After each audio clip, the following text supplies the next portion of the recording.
What's up, everyone? Welcome to the video. Today we're going to take a look at how to use the remote start feature on a 2024 Toyota RAV4.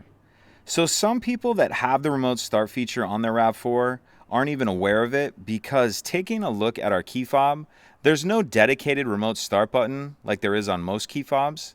Instead, to use the remote start feature, if your vehicle is equipped, what we need to do is press the lock button 3 times quickly.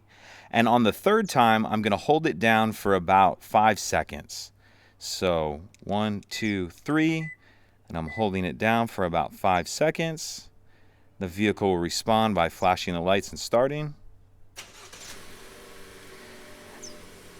And then the vehicle will turn off once we press any button on the key fob. If you have any questions, please let me know. If you could take a second to like and subscribe, it helps us out, and I'd appreciate it. Thank you.